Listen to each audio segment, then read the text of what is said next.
Hi welcome to spark kitchen. இன்றைக்கி ஒரு சூப்பரான ஸ்வீட் ரெசிபி தான் பார்க்க போகிறோம். வீட்டில் சும்மா இருக்கும்போது திடீர்னு ஸ்வீட் சாப்பிடணும் போல் இருக்கும். அந்த டைமில் நம்ம பெரிய அளவில் போய் பண்ணிகிட்டு இருக்க முடியாது. அப்போ வீட்டில் அவல் இருந்துச்சுன்னா இந்த ஸ்வீட்டை கண்டிப்பாக ட்ரை பண்ணி பாருங்கள். அவல் கேசரி ரொம்ப சூப்பராக இருக்கும். டக்குனே ரெடி பண்ணிடலாம், ஆனால் டேஸ்ட் வேறு லெவலில் இருக்கும். இது எப்படி பண்ணுறதுன்னு பார்க்கலாம். இதுக்கு நான் மெஷர்மெண்ட் கப் எடுத்திருக்கேன். நீங்கள் வீட்டில் இருக்க எந்த கப்பு இல்லை டம்ளர் எது வேணாலும் எடுத்துக்கலாம். இந்த ரெசிபிக்கு நான் சிவப்பு அவல் எடுத்திருக்கேன். நீங்கள் வெள்ளை அவல், சிவப்பு அவல் எது வேணாலும் எடுத்துக்கலாம். நான் 1 கப் அவல் எடுத்திருக்கேன். அதை கடாயில் சேர்த்துட்டு மீடியம் ஃப்ளேமில் வச்சு நல்லா வறுத்து எடுத்துக்கலாம். நம்ம சரியாக வறுக்காமல் சேர்த்தோன்னா கேசரி கொஞ்சம் வலுவலுன்னு இருக்க மாதிரி இருக்கும். அதனால் கொஞ்சம் மீடியம் ஃப்ளேமில் வச்சு நல்லா இந்தளவுக்கு நல்லா வறுத்துக்கலாம். அந்த அவல் எப்படி உடைச்சிங்கன்னா நல்லா அப்படியே உடையும், நொறுங்கும். அந்தளவுக்கு கிறிஸ்பியாக வறுத்து எடுத்துக்கோங்க. இப்போ அதை தனியாக நல்லா ஆற வச்சிடலாம். ஆற வச்சுட்டு இப்போ ஒரு மிக்ஸி ஜாரில் சேர்த்துடலாம். சேர்த்து இதை அரைக்க போகிறோம். அரைக்கிறப்போ ரொம்ப ஃபைன் பவுடரெலாம் அரைச்சிட வேண்டாம். ரவை இருக்குல்ல, அந்த கன்சிஸ்டன்சிக்கு நல்லா நொரப்பாக அரைச்சி எடுத்துக்க போகிறோம். பாருங்கள், இந்த அளவுக்கு நல்லா நொரப்பாக இருந்தால் நமக்கு சாப்பிடும்போது நல்லா டேஸ்ட்டாக இருக்கும். இப்போ ஒரு கடாயில் 2 டேபிள் ஸ்பூன் நெய் சேர்த்துருக்கேன். நெய் நல்லா மெல்ட் ஆனதும் கூடவே ஒரு 10-12 முந்திரி பருப்பு சேர்த்துருக்கேன். சேர்த்துட்டு முந்திரி லைட்டாக கலர் சேஞ்ச் ஆகிற வரைக்கும் நம்ம ஃப்ரை பண்ணிக்கலாம். கலர் சேஞ்ச் ஆனோன்னே முந்திரியை மட்டும் நம்ம தனியாக எடுத்து வேறு பவுலுக்கு மாற்றி வச்சிடலாம். இது கூட நீங்கள் கிஸ்மிஸ் இல்லை வேறு பூசணி விதை அந்த மாதிரி எது வேணாலும் சேர்த்துக்கலாம். தனியாக எடுத்துகிட்டு அதே நெய்யில் நம்ம அரைச்சி வச்சுருந்த அவல் பவுடரையும் சேர்த்துடலாம். சேர்த்துட்டு ஒரு 2 நிமிஷம் நெய்யிலே அந்த பவுடர் நல்லா ஃப்ரை ஆகட்டும். அதோடய ஃப்ளேவர் நல்லா இருக்கும் நெய்யில் ஃப்ரை ஆகிறனால. 2 நிமிஷம் ஃப்ரை ஆனால் போதும். இப்போ நான் அவல் எடுத்தது 1 கப் எடுத்திருக்கேன். அதே கப்பில் 2 கப் தண்ணியை தனியாக ஒரு பாத்திரத்தில் வச்சு சூடு பண்ணியிருக்கோம். சுடு தண்ணி தான் அதில் சேர்த்துருக்கோம். பச்சை தண்ணி சேர்த்திங்கன்னா நல்லா இருக்காது.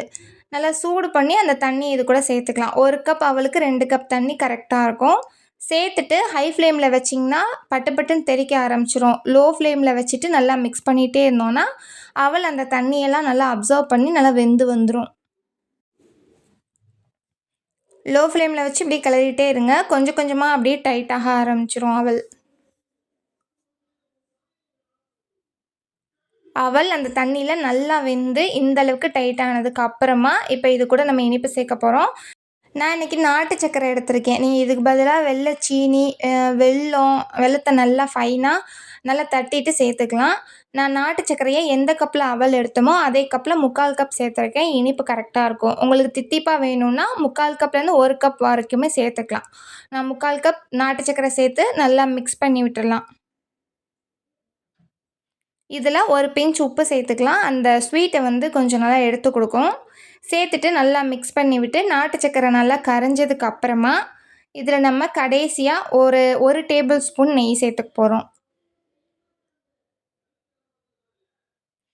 1 டேபிள் ஸ்பூன் நெய் சேர்த்துட்டு நம்ம ஃப்ரை பண்ணி வச்சுருந்த முந்திரி பருப்பையும் இது கூட சேர்த்துடலாம். சேர்த்துட்டு இதை நல்லா மிக்ஸ் பண்ணி விட்டுறலாம். அவ்வளோதான், இது மேக்ஸிமம் ரெடி ஆயிடுச்சு. இது பார்க்கும்போதே தெரியும் உங்களுக்கு, அந்த கடாயிலையும் ஒட்டக்கூடாது, கரண்டிலையும் ஒட்டக்கூடாது. அந்தளவுக்கு நல்லா டைட்டாக ஆனதுக்கு அப்புறமா நம்ம ஸ்டவ்வை ஆஃப் பண்ணிடலாம். அவ்வளோதான், இது முடிஞ்சிருச்சு. வீட்டில் அவல் இருந்துச்சுன்னா டக்குன்னே ரெடி பண்ணிடலாம் அந்த ஸ்வீட்டு. இது அவல் கேசரி. ரவா கேசரியை விட இந்த அவல் கேசரி டேஸ்ட்டு சூப்பராக இருக்கும். அதை விடவுமே இது நல்லா சாஃப்டாகவும் இருக்கும். என்னன்னே தெரியாது, நம்ம நார்மலாக இருக்கும்போதே ஸ்வீட் சாப்பிடணும் போல் ஒரு கிரேவிங்ஸ் எப்போயாவது கண்டிப்பாக வரும். அப்படி வரும்போது நம்ம பெரிய அளவில் எதுவும் ட்ரை பண்ணாமல் இந்த மாதிரி சிம்பிளாக டக்குன்னு ரெடி பண்ணிடலாம். அவலை லைட்டாக வறுத்துட்டு அப்படியே நம்ம கேசரி செய்கிற ஸ்டைலில் செஞ்சோன்னா சூப்பரான அவல் கேசரி ரெடி. இந்த ரெசிபி பிடிச்சிருந்துச்சின்னா நம்ம வீடியோவுக்கு லைக் பண்ணிடுங்க. இதே மாதிரி இன்ட்ரெஸ்டிங்கான நிறையா ரெசிபீஸுக்கு நம்ம சேனலை சப்ஸ்கிரைப் பண்ணிடுங்க. அடுத்த வீடியோவில் பார்க்கலாம்.